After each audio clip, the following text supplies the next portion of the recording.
আসসালামু আলাইকুম ওরহমতুল্লাহ। সাহিত্যবিদ নিবেদিত ইসলামিক অডিও বুক সিরিজের আজকের পর্বে আপনাকে স্বাগতম।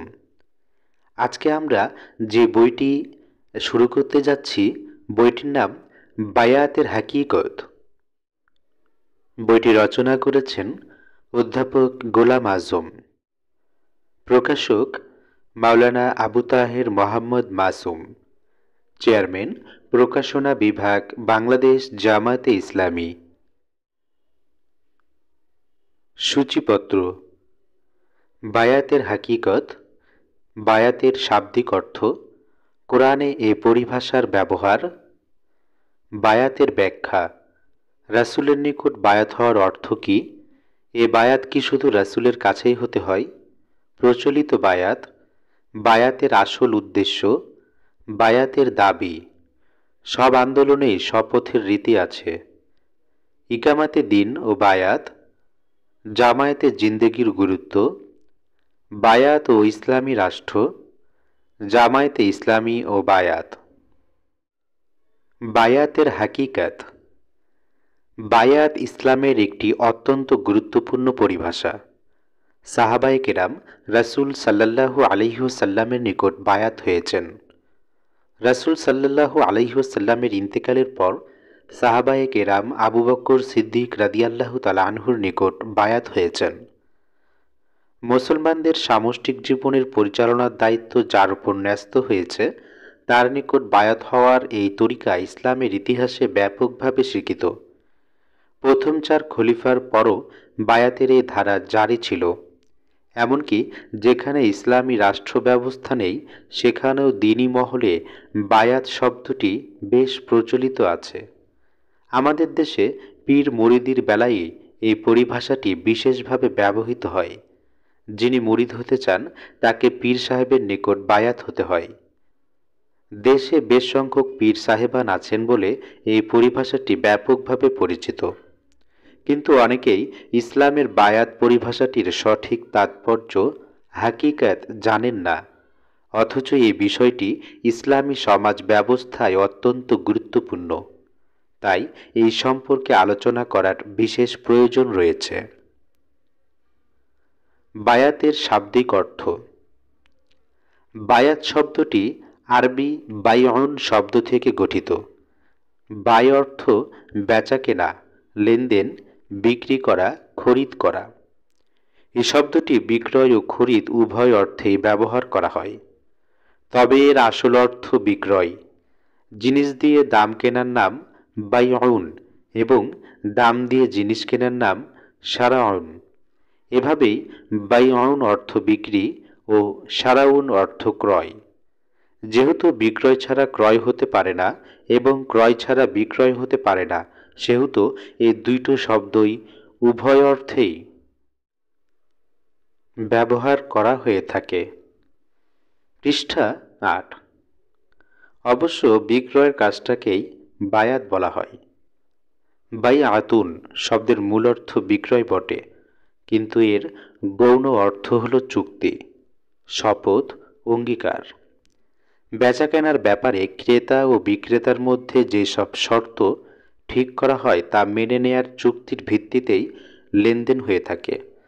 এভাবেই বাইয়াত শব্দটি চুক্তি, শপথ, অঙ্গীকার, শ্রদ্ধা প্রদর্শন, আনুগত্য স্বীকার ইত্যাদি অর্থে ব্যবহার করা হয়। বাইআতুন শব্দের ক্রিয়াবাচক শব্দ হল বায়াআ। এর অর্থ শুধু বিক্রয় শব্দেই সীমাবদ্ধ নয়। এর অর্থ হয় চুক্তি করা, সম্মান প্রদর্শন করা, নেতৃত্ব মেনে নেয়া, আনুগত্যের শপথ করা, বিক্রয়ের জন্য পেশ করা, চুক্তি চূড়ান্ত করা এবং ব্যবসায় লেনদেন করা ইত্যাদি। বিখ্যাত আরবি ইংরেজি অভিধান, যার সংকলক মিল্টন ক্রাউন, তাতে বাইউন অর্থ লেখা হয়েছে। কোরআনে এ পরিভাষার ব্যবহার। কুরআন মাজিদে বাই শব্দটি বেচা কেনা, ব্যবসা বাণিজ্য ও রুজি রোজগারের উদ্দেশ্যে বিভিন্ন রকম কাজে লেগে থাকার অর্থে কয়েকটি সূরায় ব্যবহার করা হয়েছে। পৃষ্ঠা 9। জুমার দিনে যখন নামাজের জন্য ডাকা হয় তখন আল্লাহর জিকিরের দিকে দৌড়াও এবং বেচাকেনা বাদ দাও। সূরা জুমা আয়াত ৯। সেসব লোক যাদেরকে ব্যবসা, বেচাকেনা ও কাজ কারবার ইত্যাদি কোনো কিছুই আল্লাহর জিকির থেকে গাফেল করে দেয় না। সূরা নূর আয়াত ৩৭। এই দুইটো আয়াতে জীবিকা অর্জনের সব রকম ব্যবস্থাকেই বাই শব্দ দ্বারা প্রকাশ করা হয়েছে। সূরা তাওবা, সূরা ফাতাহ, সূরা মুমতাহিনা বাই শব্দটি রূপকভাবে বিক্রয় অর্থে ব্যবহার করা হয়েছে, কিন্তু এখানে বিক্রয় মানে নিজের সত্তা ও জানমালকে কোনো মহান উদ্দেশ্য আল্লাহ ও রাসূলের নিকট সমর্পণ করার চুক্তিতে আবদ্ধ হওয়া বা ওয়াদা করা। নিশ্চয়ই আল্লাহ মুমিনদের জান ও মাল বেহেশতের বদলে কিনে নিয়েছেন, আর তারা আল্লাহর পথে লড়াই করে, দুশমনকে মারে এবং নিজেরাও নিহত হয়। তাওরাত, ইনজিল ও কোরআনে তাদের জন্য বেহেশত দেয়ার এ ওয়াদা আল্লাহর দায়িত্বে একটা পাকা ওয়াদা। আল্লাহর চেয়ে বেশি ওয়াদা পূরণকারী আর কে আছে? সুতরাং তোমরা যে বায়াত করেছ সে বিষয়ে তোমরা সন্তুষ্ট থাকো, এটাই সবচেয়ে বড় কামিয়াবি। সূরা তাওবা আয়াত ১১১। পৃষ্ঠা ১০। হে রাসূল, যেসব লোক আপনার নিকট বায়াত হচ্ছিল তারা আসলে আল্লাহর নিকটই বায়াত হচ্ছিল, তাদের হাতের উপর আল্লাহর কুদরতের হাত ছিল। সূরা ফাতাহ আয়াত ১০। হে রাসূল, আল্লাহ মুমিনদের উপর সন্তুষ্ট হয়েছেন যখন তারা গাছের নিচে আপনার নিকট বায়াত হচ্ছিল। সূরা ফাতাহ আয়াত ১৮। হে নবী, আপনার নিকট যদি মেয়েরা এ কথার উপর বায়াত হবার জন্য আসে যে তারা আল্লাহর সাথে কোনো কিছুকেই শরিক করবে না, চুরি করবে না, জিনা করবে না, তাদের সন্তান হত্যা করবে না, নিজেরা কোনো অপবাদ রচনা করে আনবে না ও ন্যায্য ব্যাপারে আপনার অবাধ্য হবে না, তাহলে আপনি তাদের বায়াত কবুল করুন। নিশ্চয়ই আল্লাহ অতি ক্ষমাশীল ও দয়াবান। সূরা আল মুমতাহিনা আয়াত ১২। এই কয়টি আয়াতে বায়াত শব্দটি নির্দিষ্ট অর্থে ইসলামী পরিভাষা হিসেবে ব্যবহার করা হয়েছে। সূরা তাওবাতে জান ও মাল আল্লাহর নিকট সমর্পণ করার অর্থে, সূরা ফাতিহে রাসূলের নির্দেশে মৃত্যুবরণ করার অর্থে এবং সূরা মুমতাহিনায় আল্লাহ ও রাসূলের নাফরমানি না করার ওয়াদার অর্থে বায়াত কথাটি ব্যবহৃত হয়েছে। আল্লাহ ও রাসূলের পূর্ণ আনুগত্যের শপথই এইসব বায়াতের আসল উদ্দেশ্য। পৃষ্ঠা ১১। সূরা তাওবাতে বায়াত মানে মুমিনদের জান ও মালকে আল্লাহর মর্জিমতো কাজে লাগাবার এবং নিজেদের খেয়াল এবং খুশি মতো ব্যবহার না করার ওয়াদা। সূরা ফাতহে বায়াত মানে রাসূল সাল্লাল্লাহু আলাইহি ওয়াসাল্লামের নির্দেশে জীবন দেবার শপথ করা। হুদায়বিয়ার সন্ধির পূর্বে হযরত উসমান রাদিয়াল্লাহু তাআলা আনহুকে মক্কাবাসীরা হত্যা করেছে বলে গুজব শুনে কুরাইশদের বিরুদ্ধে নিরস্ত্র অবস্থায় উপস্থিত সকল সাহাবা যুদ্ধ করতে প্রস্তুত বলে ওই শপথ করেছিলেন। আর সূরা মুমতাহিনাতে আল্লাহ ও রাসূলের অবাধ্য না হওয়ার ওয়াদাই বায়াতের উদ্দেশ্য। সুতরাং এসব কয়টি আয়াতেই বায়াতের সর্মার্ম হল মুমিনের জানমাল, ইচ্ছা, বাসনা অর্থাৎ তার পূর্ণ সত্তাকে আল্লাহর মর্জির নিকট সমর্পণ করা।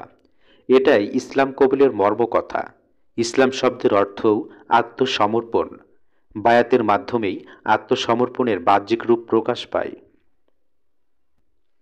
বায়াত সম্পর্কিত আপনি যে জ্ঞানটি অর্জন করলেন সেটি আগে জানতেন কিনা অবশ্যই কমেন্টে জানাবেন। এবার শুরু করা যাক বায়াতের ব্যাখ্যা। পৃষ্ঠা ১২। সূরা তাওবার ১১১ নং আয়াতে আল্লাহ পাক নিজেই ঘোষণা করেছেন যে তিনি মুমিনদের জান ও মাল খরিদ করে নিয়েছেন। আল্লাহ তাআলা এ কথা বলেননি যে মুমিনরা তাদের জান মাল তার কাছে বিক্রয় করেছে, কিন্তু মালের মালিক যদি তার মাল নিজ ইচ্ছায় বিক্রয় না করে তাহলে সে মাল কেউ খরিদ করতে পারে না, কারণ জোর করে নিলে তা কেনা হয়েছে বলে গণ্য হয় না। সব মুমিনই আল্লাহর নিকট তাদের জান ও মাল বিক্রয় করে না। যারা বিক্রয় করে তারাই সত্যিকার মুমিন। তাই এই আয়াতে আল্লাহ এই কথাই বলতে চেয়েছেন যে যারা নিজ ইচ্ছায় তাদের জানমাল বিক্রয় করেছে তাদের কাছ থেকে তিনি কিনেছেন। অর্থাৎ যাদের জানমাল তিনি কিনেছেন তারা সন্তুষ্ট চিত্তে তা বেচতে রাজি হয়েছে। তাদের কাছ থেকে জোর করে কেনা হয়নি বা তাদেরকে বেচতে বাধ্য করা হয়নি। কোনো জিনিস কারো কাছ থেকে কিনলে বিক্রেতাকে তার দাম অবশ্যই দিতে হয়, তা না হলে কেনার দায়িত্ব পালন করা হয় না। দাম না দিয়ে জিনিস নিলে বোঝা যায় যে মালের মালিক তার মাল কাউকে দান করেছে, বিক্রয় করেনি। তাই আল্লাহ পাক মুমিনের জানমাল কিনে নিয়েছেন বলার সাথে সাথেই দামের কথা উল্লেখ করেছেন। যে দাম তিনি দিতে চান তা দুনিয়ার কোনো জিনিস নয়। তিনি এত বিরাট মূল্য দিতে চান যা দুনিয়ার কোথাও পাওয়া যায় না। মুমিনের জানমালের বদলে তিনি বেহেশত দেবার কথা ঘোষণা করেছেন। যেহেতু বেহেশত দুনিয়ার জীবনে পাওয়ার উপায় নেই, সেহেতু এখানে নগদ দাম পরিশোধ করাও সম্ভব নয়। অর্থাৎ আল্লাহ পাক বাকিতেই মুমিনের জানমাল কিনে নিয়েছেন। পৃষ্ঠা ১৩। আল্লাহ নগদ দাম দিচ্ছেন না বলে মুমিনের জানমালও বিক্রয় করার সাথে সাথেই তিনি নিয়ে নেন না, বরং মুমিনের জানমাল তার কাছেই আমানত রাখেন। যদি কেনার সময় জানমাল আল্লাহর নিজের হাতেই নিয়ে নিতেন তাহলে ঝামেলায় চুকে যেত। কিন্তু আল্লাহ পাক কিনে নেয়ার কথা স্বীকার করেও মুমিনের জানমাল তার কাছে আমানত রেখেছেন। অর্থাৎ আল্লাহ পাক বলতে চান যে, হে মুমিন, তোমার জানমাল আমার কাছে বিক্রয় করেছ বলে তুমি যে দাবি করেছ তা আমাকে বাস্তবে প্রমাণ করে দেখাতে হবে। তোমার জান ও মাল আর তোমার মালিকানায় নেই। তোমার বাকি জীবনে এই জান ও মাল যদি সম্পূর্ণরূপে আমার মর্জি মতো ব্যবহার করো তাহলে আমি স্বীকার করব যে তুমি তা সত্যি আমার কাছ থেকে বেচেছ। এর প্রমাণ দিতে পারলে মৃত্যুর পরপারে এর দাম হিসেবে বেহেশত অবশ্যই পাবে। দর্শকগণ, আমরা যে বায়াতের ব্যাখ্যাটি জানলাম, এই ব্যাখ্যার উপরেই আমরা কিন্তু দাওয়াতি কাজ করতে পারি, যাতে করে সমাজে বায়াতের ধারণা বদলে যেতে পারে। রাসূলের নিকট বায়াত হওয়ার অর্থ কী? কোনো মাল একবার কারো কাছে বিক্রয় করার পর এর মালিকানা সত্ত্ব ক্রেতার হাতেই চলে যায়। বিক্রেতা এ মাল আবার অন্য কারো কাছে বেচতে পারে না, কারণ এক মাল একই ব্যক্তি কেমন করে বারবার বিক্রয় করবে। মমিন তার জানমাল আল্লাহর কাছে বিক্রয় করার পর এর মালিকানা সত্ত্ব ক্রেতার হাতে চলে গেছে। অথচ সাহাবায়ে কেরাম রাসূল সাল্লাল্লাহু আলাইহি ওয়াসাল্লামের কাছে বায়াত হয়েছেন বলে কোরআন ও হাদিসে প্রমাণিত। তাই প্রশ্ন জাগে যে রাসূল সাল্লাল্লাহু আলাইহি ওয়াসাল্লামের কাছে বায়াত হওয়ার মানে কি? একবার আল্লাহর কাছে জানমাল বিক্রয় করা হয়েছে, রাসূল সাল্লাল্লাহু আলাইহি ওয়াসাল্লামের নিকট আবার কি বিক্রয় করা হলো? এই প্রশ্নের সঠিক জবাব পেলেই বায়াতের হাকিকাত বোঝা যাবে। আগেই বলা হয়েছে যে আল্লাহ পাক মুমিনের জানমাল কিনে তারই হাতে আমানত রেখে দেন। পৃষ্ঠা ১৪। সচেতন মুমিন এ কথা ভালোভাবেই জানে যে তারা যে জান ও মাল আল্লাহর মালিকানায় দিয়ে দেয়া হয়েছে তা আল্লাহর মর্জিমতে কাজে লাগানোই সঠিক দায়িত্ব।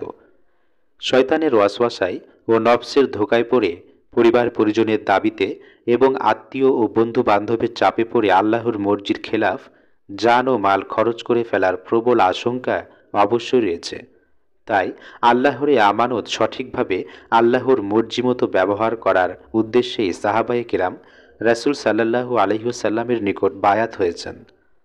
আল্লাহর নিকট জানমাল বিক্রয় করা মানে যাবতীয় মানসিক, দৈহিক ও বস্তুগত শক্তি, সামর্থ্য এবং সময়, সম্পদ ও শ্রম আল্লাহর আনুগত্যের অধীনে ব্যবহার করার ওয়াদায় আবদ্ধ হওয়া।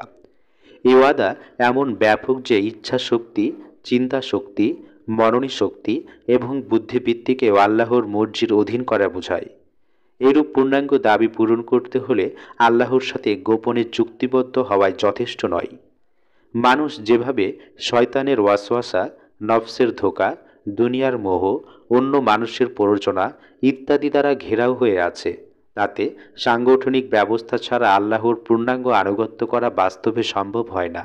এ কারণেই আল্লাহর রাসূলের দ্বীনি দাওয়াত যারা কবুল করেছেন তাদেরকে রাসূলের নেতৃত্ব মেনে জামাতবদ্ধ হবার তাগিদ আল্লাহই দিয়েছেন।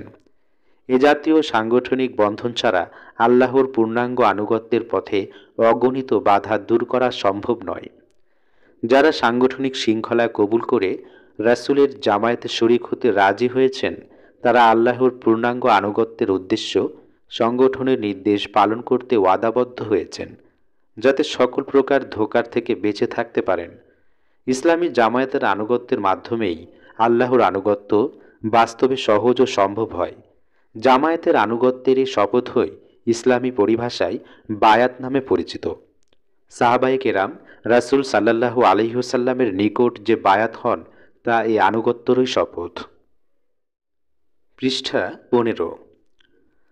সাহাবায়ে কেরামের বাস্তব জীবন এ কথারই সাক্ষী যে তারা বায়াতের এই তাৎপর্য অক্ষরে অক্ষরে পালন করেছেন। এ বায়াতের দাবি হল রাসূলের পূর্ণ আনুগত্য।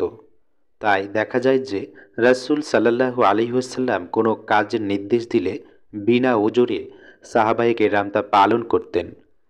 যারা ওজর পেশ করত তাদেরকে কোরআনে মুনাফিক বলা হয়েছে। একবার রাসূল সাল্লাল্লাহু আলাইহি ওয়াসাল্লাম সবাইকে যুদ্ধে যাবার হুকুম দিলেন। এক সাহাবীর মা মৃত্যু শয্যায় থাকা সত্ত্বেও তিনি যুদ্ধে যাবার জন্য প্রস্তুত হয়ে যথাসময়ে হাজির হয়ে গেলেন। তিনি রাসূল সাল্লাল্লাহু আলাইহি ওয়াসাল্লামকে মায়ের অবস্থা জানালেন। ওজর পেশ করে না যাওয়ার উদ্দেশ্য অবশ্যই ছিল না, কিন্তু অবস্থা জেনে রাসূল সাল্লাল্লাহু আলাইহি ওয়াসাল্লাম তাকে মায়ের খেদমতে পাঠিয়ে দিলেন। এখানে বিশেষভাবে লক্ষ্য করার বিষয় যে ওই সাহাবী মাকে এ অবস্থায় ফেলে যাওয়া সম্ভব নয় বলে নিজেই যুদ্ধে না যাবার সিদ্ধান্ত নেননি। কারণ বায়াতের দরুন এমন সিদ্ধান্ত নেবার কোনো এখতিয়ারই নেই বলে তিনি বিশ্বাস করতেন। সিদ্ধান্ত নেয়ার অধিকার রাসূলের হাতে তিনি তুলে দিয়েছেন বায়াতের মাধ্যমে। তাই কোনো ওজর আপত্তি দেখিয়ে রাসূলের আদেশ পালন না করার সিদ্ধান্ত তিনি নেননি। তিনি যুদ্ধে যাওয়ার জন্য তৈরি হয়ে রাসূলের নিকট হাজির না হতেন এবং নিজেই না যাওয়ার সিদ্ধান্ত নিতেন, তাহলে তা বায়াতের খেলাফ হতো। রাসূল সাল্লাল্লাহু আলাইহি ওয়াসাল্লাম অবস্থা জেনে তাকে মায়ের খেদমত করার অনুমতি দেওয়ার ফলে তিনি যুদ্ধে না যেয়েও এর সওয়াব পেয়ে গেলেন। তদুপরি মায়ের খেদমতের সওয়াবও পেলেন। কিন্তু যদি তিনি নিজেই এই সিদ্ধান্ত নিতেন, তাহলে রাসূল সাল্লাল্লাহু আলাইহি ওয়াসাল্লামের আদেশ অমান্য করার মতো বড় অন্যায় হয়ে যেত। রাসূলের নির্দেশে তাবুকের যুদ্ধে যেতে রাজি হয়েও বিলম্ব করে ফেলার কারণে ৩ জন সাহাবীকে ৫০ দিন পর্যন্ত একঘরে করে রাখা হয়েছিল। আল্লাহ পাক নিজে তাদের তাওবা কবুল হওয়ার কথা ঘোষণা না করা পর্যন্ত তাদেরকে সামাজিকভাবে বয়কট করা হয়েছিল। বায়াতের মর্যাদা রক্ষার গুরুত্ব কতটুকু তা এই ঘটনা থেকে সুস্পষ্ট। সম্মানিত শ্রোতাগণ, আমাদের এই অডিও বুকটি আপনার ফোন মেমোরিতে ডাউনলোড করতে, বিভিন্ন ইসলামী পিডিএফ বুক ডাউনলোড করতে অথবা অনলাইনে বই অর্ডার করতে আমাদের ডিসক্রিপশন দেওয়া লিঙ্ক থেকে ভিজিট করুন সাহিত্যবিদের অফিসিয়াল সাইটে। পৃষ্ঠা 16। এই বায়াত কি শুধু রাসূলের কাছেই হতে হয়? সাহাবায়ে কেরাম সরাসরি রাসূল সাল্লাল্লাহু আলাইহি ওয়াসাল্লামের নিকট বায়াত হয়েছিলেন। রাসূল সাল্লাল্লাহু আলাইহি ওয়াসাল্লামের চেয়ে শ্রেষ্ঠ কোনো মানবসত্তা নেই। অথচ রাসূল সাল্লাল্লাহু আলাইহি ওয়াসাল্লাম দুনিয়া থেকে চলে যাবার পর সাহাবাগণ হযরত আবু বকর রাদিয়াল্লাহু তাআলা আনহুর নিকট আবার বায়াত করলেন। এভাবেই পরবর্তী খলিফাগণের নিকট বায়াত হতে হয়েছে। এ দ্বারা এ কথাই প্রমাণিত হয় যে ইসলামে বায়াত এমন এক জরুরি নিয়ম বা রাসূলের পরও চালু রাখতে হয়েছে এবং উম্মাতের মধ্যে এ নিয়ম চিরদিনই চালু থাকা উচিত। অবশ্য রাসূল সাল্লাল্লাহু আলাইহি ওয়াসাল্লামের নিকট বায়াত ও পরবর্তী কারো নিকট বায়াতের মধ্যে আনুগত্যের ব্যাপারে বিরাট পার্থক্য রয়েছে। সর্ব অবস্থায় বিনা শর্তে আল্লাহর রাসূলের আনুগত্য করতে হয়, কিন্তু রাসূল ছাড়া অন্য কারো আনুগত্য অন্ধভাবে করা চলে না। কোরআন সুন্নাহর অধীনে তাদের আনুগত্য করতে হয়। রাসূলের আনুগত্য নিরঙ্কুশ ও নিঃশর্ত, অন্যের বেলায় তা শর্তাধীন। এখন প্রশ্ন হল, ইসলামী বিধান অনুযায়ী এই বায়াত কার নিকট হওয়া উচিত? ইতিহাস থেকে এ কথাই প্রমাণিত হয় যে মুসলমানদের জামায়াতে বা সংগঠনের দায়িত্বশীলের নিকট বায়াত হতে হয়। যতদিন রাসূল সাল্লাল্লাহু আলাইহি ওয়াসাল্লাম নিজে এই জামাতের দায়িত্বশীল ছিলেন, ততদিন তারই নিকট বা তার নিযুক্ত কোনো ব্যক্তির নিকট বায়াত হতে হয়েছে। দুনিয়া থেকে তার বিদায় হবার পর ওই জামাতে দায়িত্ব যার উপর পড়েছে তারই নিকট বায়াত হতে হয়েছে। অর্থাৎ সাহাবায়ে কেরামের সময় থেকে এই বিরাট শিক্ষা চলে এসেছে যে মুসলমানদেরকে জামায়াতবদ্ধ হয়ে থাকতে হবে এবং যিনি ওই জামায়াতের নেতা নির্বাচিত হন তারই কাছে বায়াত হতে হবে। জামাতবিহীন অবস্থায় থাকা মুসলমানদের উচিত নয় এবং জামায়াতবদ্ধ হবার প্রমাণই হল জামায়াতের আমিরের নিকট বায়াত হওয়া। পৃষ্ঠা 17। বর্তমানে সারা দুনিয়ার 125 কোটি মুসলমান এক জামায়াতবদ্ধ অবস্থায় নেই। তাই গোটা উম্মতের কোনো একজন নেতা বা আমির নেই। এমনকি কোনো এক দেশের সব মুসলমানও এক জামায়াতবদ্ধ নয়। প্রকৃত অবস্থায় এই যে বর্তমানে মুসলিমদের মধ্যে জামায়াতবদ্ধ হওয়ার চেতনায় দুর্বল হয়ে গেছে। এমনকি উলামায়ে কেরামের মধ্যে এই চেতনা ব্যাপক নয়। এ কারণেই মুসলিমদের জীবনে ইসলামের প্রভাব এত কমে গেছে। দর্শকগণ, এবার একটি পরীক্ষা নেওয়া যাক। আপনি কমেন্ট বক্সে জানাবেন কার আনুগত্য করা নিরঙ্কুশ এবং কার আনুগত্য শর্তাধীন। এর মাধ্যমে বোঝা যাবে আপনি কতটুকু ইলম অর্জন করলেন। প্রচলিত বায়াত। সাহাবায়ে কেরামের যুগে যে উদ্দেশ্য বায়াতের প্রচলন হয়েছিল, বর্তমানে ওই মহান উদ্দেশ্য চালু না থাকলেও বায়াতের পরিভাষাকে সমাজে এখনও প্রচলিত আছে। বেশ কয়েকটি আরব দেশের বাদশাহগণ সরকারি দায়িত্ব গ্রহণের অংশ হিসেবে দেশের নাগরিকদের বায়াত গ্রহণ করেন। এ বায়াত দ্বারা বাদশাহর নেতৃত্বে পরিচালিত সরকারের প্রতি নাগরিকদের আনুগত্য প্রকাশ করাই আসল উদ্দেশ্য। আমাদের দেশে পীর সাহেবান তাদের মুরিদদের বায়াত গ্রহণ করেন। দ্বীনের ব্যাপারে পীর সাহেবের হেদায়েত অনুযায়ী চলবার ওয়াদাই এই বায়াতের উদ্দেশ্য। বায়াতের আসল উদ্দেশ্য। রাসূল সাল্লাল্লাহু আলাইহি ওয়াসাল্লামের নিকট সাহাবায়ে কেরাম যে উদ্দেশ্যে বায়াত হতেন সেটাই হলো আসল উদ্দেশ্য। এ উদ্দেশ্য বায়াতের পদ্ধতি চালু করতে হলে কয়েকটি শর্ত পূরণ করতে হবে। পৃষ্ঠা 18। 1. রাসূল সাল্লাল্লাহু আলাইহি ওয়াসাল্লাম ইকামাতের দ্বীনের যে আন্দোলন করেছিলেন সে আন্দোলনের দাওয়াত সমাজে পেশ করতে হবে। 2. এই দাওয়াতে সাড়া দিয়ে যারা আন্দোলনের শরিক হতে আগ্রহী তাদেরকে সংগঠিত করতে হবে। 3. তাদের মন মগজ ও চরিত্রকে ইকামাতে দ্বীনের উদ্দেশ্যে গড়ে তুলবার ব্যবস্থা করতে হবে। 4. যারা ইকামাতে দ্বীনের বিরাট দায়িত্ব ভালোভাবে বুঝে নিয়ে তাদের জান ও মাল আল্লাহর দ্বীনকে বিজয়ী করার উদ্দেশ্যে কাজে লাগাতে আগ্রহী তাদের নিকট থেকে বায়াত নিতে হবে। 5. ইকামাতে দ্বীনের উদ্দেশ্যে গঠিত জামায়াতের সদস্যদের দ্বারা যিনি জামায়াতের আমির নির্বাচিত হন তারই নিকট বায়াত হতে হবে।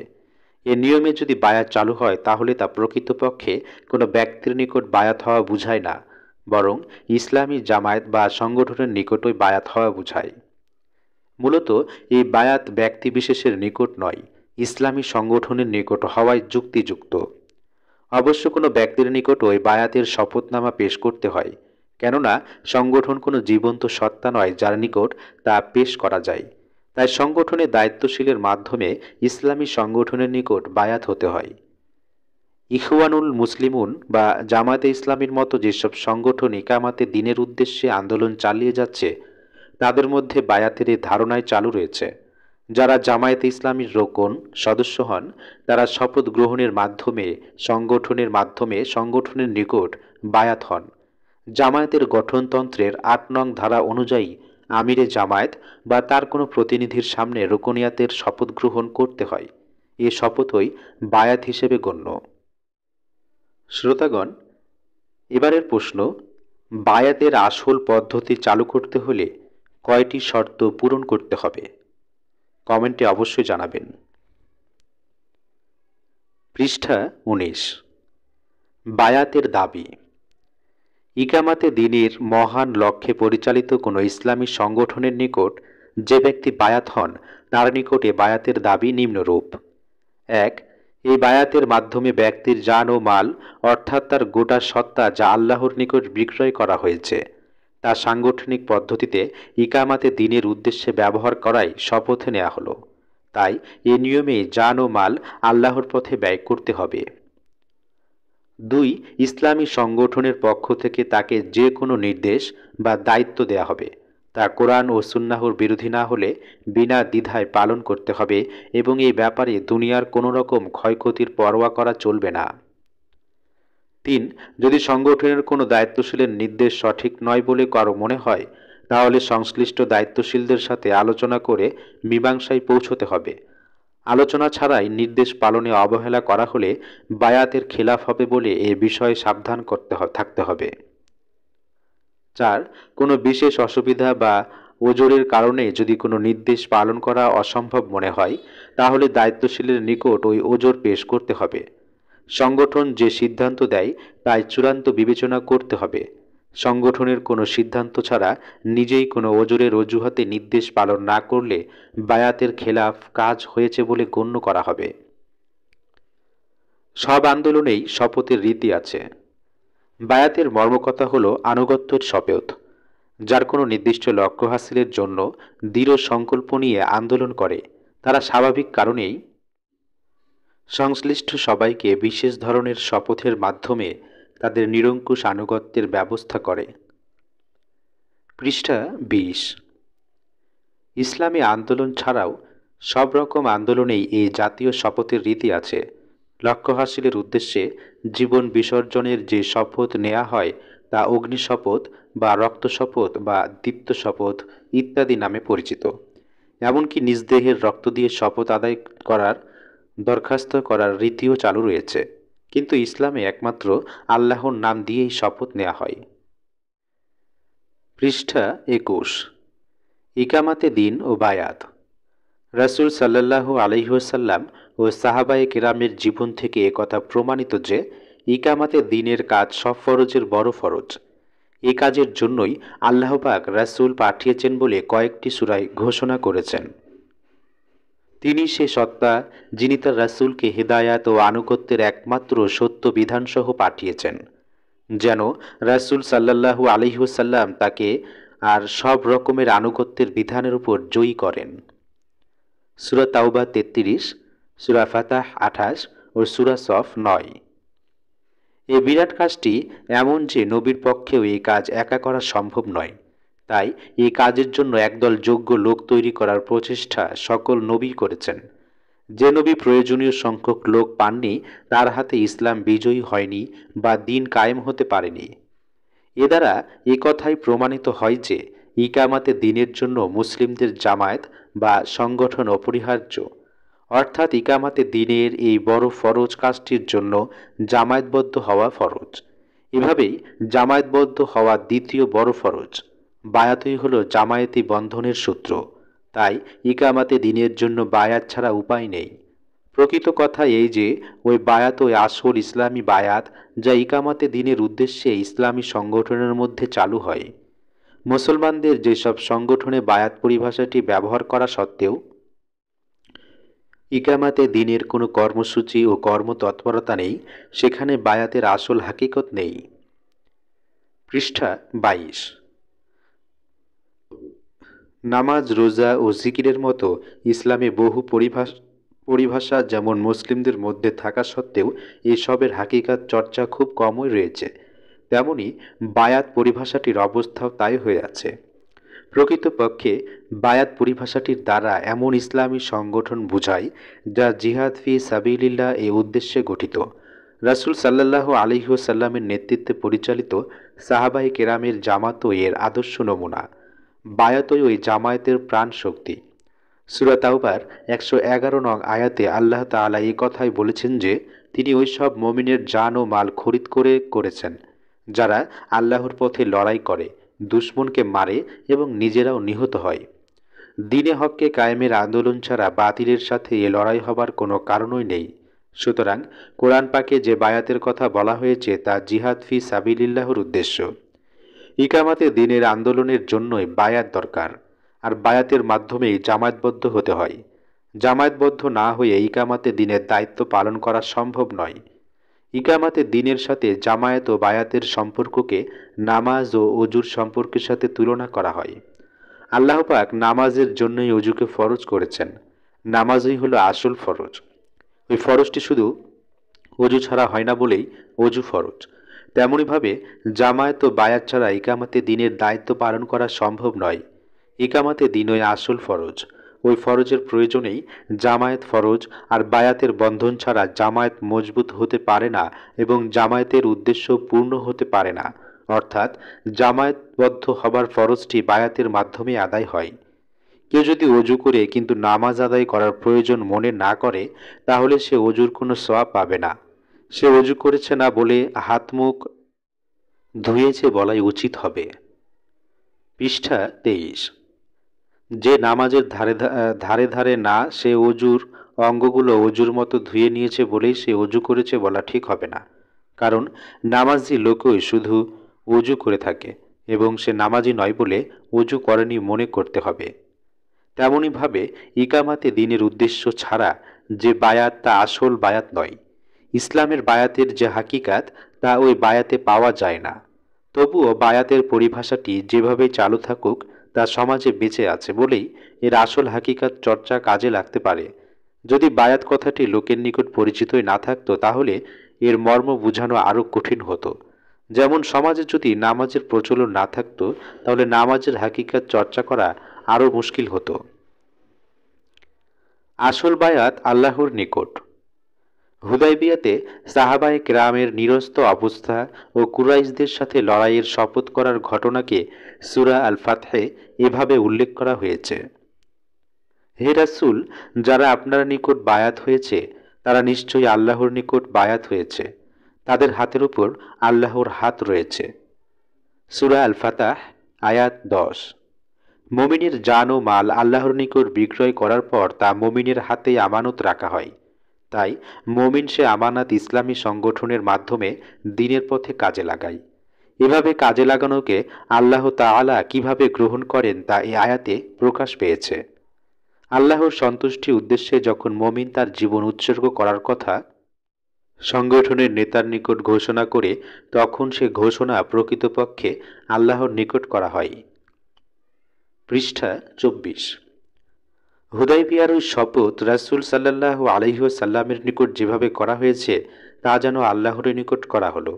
তাই তারা যখন রাসূল সাল্লাল্লাহু আলাইহি ওয়াসাল্লামের হাতে হাত দিয়ে শপথ করেছিলেন, তখন আল্লাহর হাতেই যেন হাত দিয়ে শপথ করেছিলেন। তখন আল্লাহর হাতেই যেন তাদের হাত দিয়েছিলেন। জিহাদ ও ইকামাতে দ্বীনের উদ্দেশ্য বায়াত হলে তা আসলে আল্লাহর নিকটই হয়ে থাকে। জামায়াতে ইসলামীর রোকনগণ শপথ গ্রহণের সময় যেসব কথা উচ্চারণ করেন তাতে নিম্নলিখিত আয়াতটি রয়েছে: ইন্না সলাতি ওয়া নুসুকি ওয়া মাহইয়ায়া ওয়া মামাতি লিল্লাহি রাব্বিল আলামিন। আমার নামাজ, আমার কুরবানি, আমার জীবন ও আমার মরণ একমাত্র আল্লাহ রাব্বুল আলামিনের জন্য। সূরা আল-আনআম আয়াত 162। এই আয়াতের মাধ্যমে যে বায়াত নেওয়া হয় তা আসলে আল্লাহ পাকের নিকটই বায়াত করা হয়।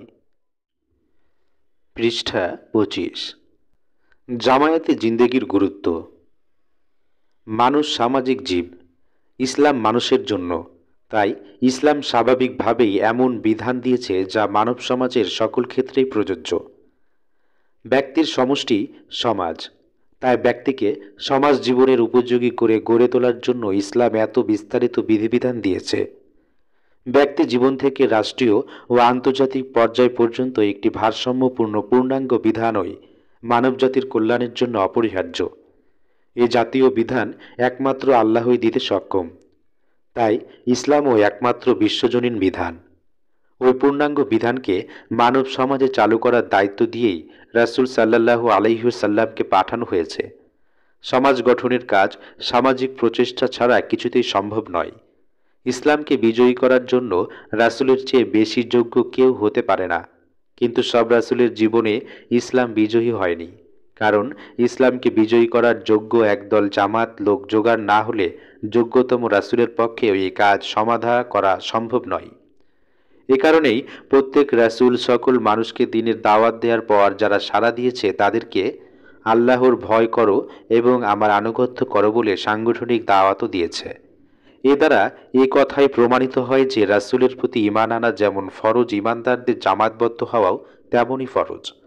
রাসূল সাল্লাল্লাহু আলাইহি ওয়াসাল্লাম জামায়াতি জিন্দেগির উপর গুরুত্ব আরোপ করতে গিয়ে বলেছেন, পৃষ্ঠা ২৬,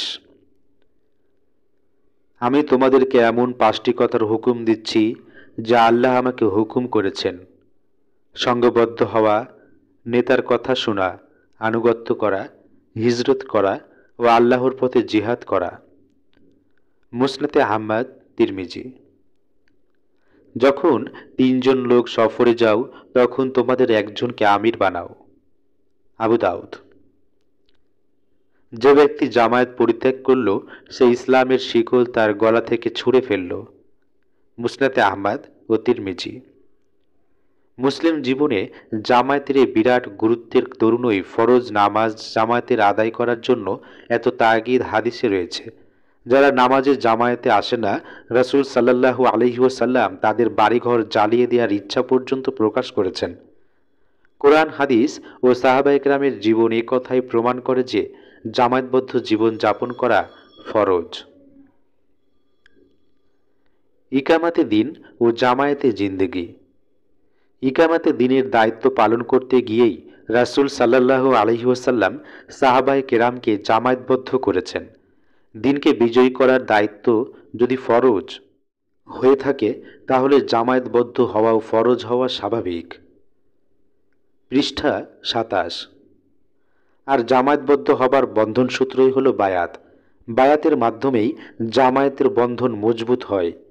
জামায়াতে ইসলামীর রোকন হিসেবে যে শপথ গ্রহণ করতে হয় তা প্রকৃতপক্ষে ওই বায়াতেরই বাস্তব রূপ। শুধু শপথ বা হলফ শব্দ দ্বারা ওই দিনই গুরুত্ব বোঝায় না যা বায়াত শব্দ দ্বারা বোঝায়। তাই রুকনিয়াতের শপথকে বায়াতের মর্যাদা সম্পন্ন মনে করা উচিত। এছাড়া জামায়াতের আনুগত্যের সঠিক শরীয়ী চেতনা জাগ্রত হতে পারে না। প্রত্যেক সংগঠনেই শপথের রীতি চালু রয়েছে। জামায়াতের রোকনদের শপথ গতানুগতিক ধরনের নয়। এই শপথের ভাষা থেকে বোঝা যায় যে বায়াতের শরীয়ী প্রয়োজন এতে সঠিকভাবে পূরণ হয়। পৃষ্ঠা ২৮। বায়াত ও ইসলামী রাষ্ট্র। কেউ কেউ মনে করেন যে ইসলামী রাষ্ট্র ব্যবস্থার সাথে বায়াতের অস্তিত্ব নির্ভরশীল। তাদের মতে রাষ্ট্র ব্যবস্থা না থাকলে বায়াতেরও প্রয়োজন নেই। এ কথার যুক্তি বোধগম্য নয়। ইসলামী রাষ্ট্র ব্যবস্থা আপনিতেই চালু হয় না। জামায়াতবদ্ধ প্রচেষ্টার ফলেই ইসলামী রাষ্ট্র ব্যবস্থার জন্ম। আর জামায়াতি জিন্দেগির সাথেই বায়াতের সম্পর্ক। বায়াতের মজবুত সূত্রে আবদ্ধ জামায়াতের মাধ্যমেই ইসলামী রাষ্ট্র ব্যবস্থা কায়েম হওয়া সম্ভব। সুতরাং বায়াতের ফসলও ইসলামী রাষ্ট্র। ইসলামী রাষ্ট্র বায়াত ব্যবস্থা ছাড়া কায়েমই হতে পারে না। মদিনায় ইসলামী রাষ্ট্র ব্যবস্থা কায়েম হবার পূর্বে রাসূল সাল্লাল্লাহু আলাইহি ওয়াসাল্লামের মক্কি জীবনে কি সাহাবায়ে কেরাম বায়াতের হননি? রাসূল সাল্লাল্লাহু আলাইহি ওয়াসাল্লামের নিকট বায়াত হওয়ার জন্য কি ইসলামী রাষ্ট্র কায়েম পর্যন্ত অপেক্ষা করা হয়েছিল? যুক্তির বিচারেও এ কথা না মেনে উপায় নেই যে জামায়াত ও বায়াত আগে এবং ইসলামী রাষ্ট্র পরে। কে কোন জামায়াতে বায়াত হবেন? আহলে সুন্নাত ওয়াল জামায়াত কথাটির অস্তিত্ব থাকলেও এর সাংগঠনিক কোনো রূপ নেই। 4 মাযহাবের অনুসারী ও আহলে হাদিস হিসেবে পরিচিত সকল মুসলিমই আহলে সুন্নাত ওয়াল জামায়াতের অন্তর্ভুক্ত। তাদেরকে সংক্ষেপে সুন্নি বলা হয়। আহলে সুন্নাতের অন্তর্ভুক্ত কোনো মাযহাবই শিয়া মতাবলম্বীগণকে তাদের মধ্যে গণ্য করেন না, অর্থাৎ শিয়াগণ সুন্নি হিসেবে গণ্য নন। তাহলে সুন্নাত ওয়াল জামায়াত বলতে তাদেরকে বোঝায় যারা রাসূলুল্লাহ সাল্লাল্লাহু আলাইহি ওয়াসাল্লাম ও সাহাবায়ে কেরামের জামায়াতের অনুসারী। পৃষ্ঠা ২৯। আল্লাহ পাক তার রাসূলকে একমাত্র উৎকৃষ্ট আদর্শ ঘোষণা করেছেন এবং রাসূল সাল্লাল্লাহু আলাইহি ওয়াসাল্লাম তার সাহাবাগণকে তার আদর্শের সত্যিকার অনুসারী বলে সার্টিফিকেট দিয়েছেন। অর্থাৎ আল্লাহর রাসূলই একমাত্র উসওয়াতুন হাসানা বটে, কিন্তু ইত্তেবায়ে রাসূলের ব্যাপারে সাহাবায়ে কেরামই উসওয়ায়ে হাসানা। আহলে সুন্নাত ওয়াল জামায়াতের অন্তর্ভুক্ত দুনিয়ার সকল মুসলমান সাংগঠনিক আকারে কোনো জামায়াত নয়। জামায়াতের আসল পরিচয় হলো ইমারাত। আমির ছাড়া কোনো জামায়াত হতে পারে না। দুনিয়ার সকল সুন্নি কোনো এক ইমারতের অধীন নয়। এমনকি একই দেশের সকল সুন্নিগণও এক আমিরের নিকট বায়াত হন না। সুতরাং এটাই স্বাভাবিক যে সুন্নিদের মধ্যে যারা ইকামাতের দিনের উদ্দেশ্য কোনো সংগঠন জামায়াত কায়েম করেন, তাদের মধ্য থেকে ওই জামায়াতের একজন আমির নির্বাচিত হবেন। ওই জামায়াতের আর সব সদস্য ওই নির্বাচিত আমিরের মাধ্যমে বায়াত হবেন।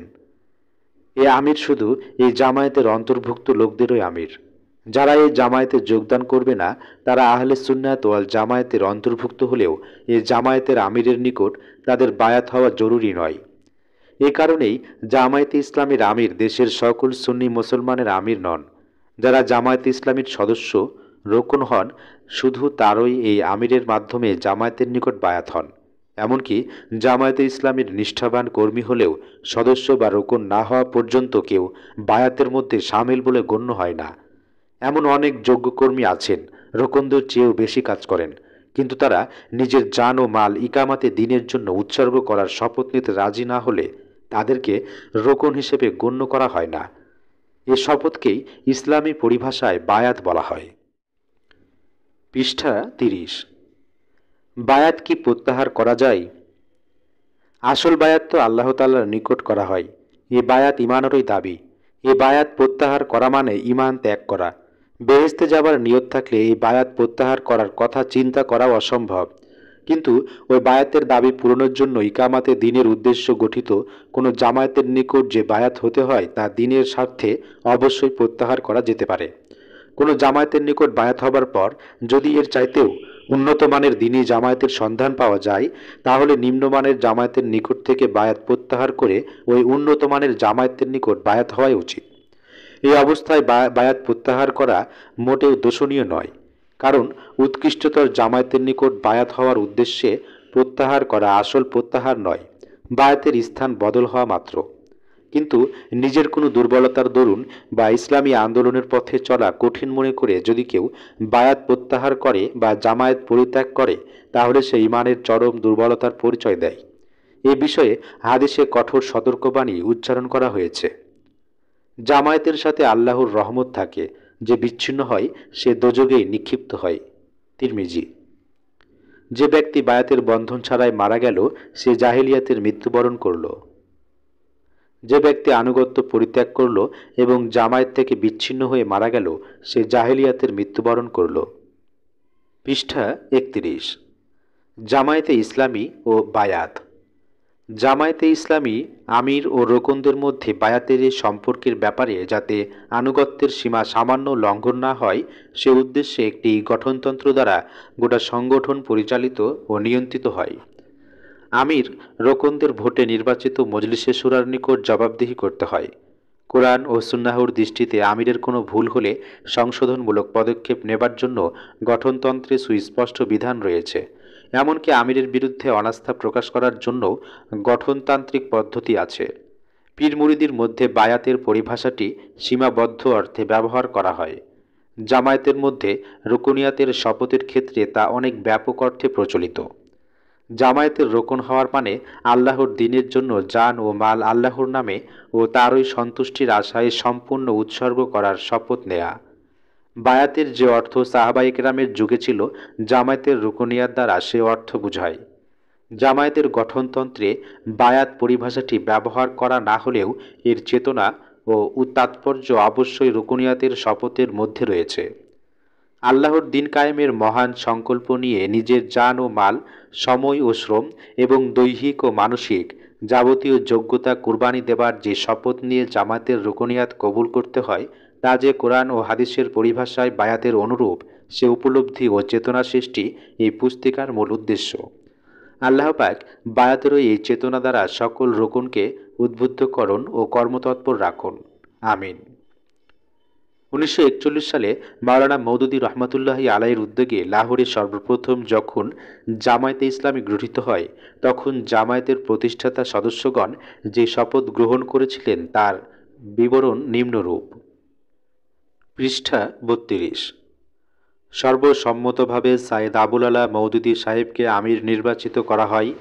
বায়াতের প্রচলিত রীতি অবলম্বন করা হয়নি, বরং গোটা জামায়াত একসাথে এই শপথ নিয়েছে যে উপরোক্ত ব্যাখ্যা অনুযায়ী সবাই আমিরের আনুগত্য করবেন এবং তার হুকুম মেনে চলবেন। এই বায়াতে সামষ্টিক বায়াত আদায়ের পর আবার ওই কান্নাকাটির অবস্থায় সৃষ্টি হলো, যা পূর্বে ঈমান তাজা করার সময় হয়েছিল। জামায়াতের কার্যবিবরণী প্রথম খণ্ডের এই বিবরণ থেকে এই কথা অত্যন্ত স্পষ্ট হয়েছে যে জামায়াতের সূচনা থেকে বায়াতের চেতনা সবার মধ্যে জাগরুক ছিল। আমিরে জামায়াতের আনুগত্যের যে শপথ তারা নিলেন তা যে ইসলামী পরিভাষায় বায়াতই ছিল সে বিষয়ে কোনো সন্দেহ নেই। সুতরাং জামায়াতের রোকনগণ যে শপথ নেন তা অবশ্যই বায়াত হিসেবেই গণ্য।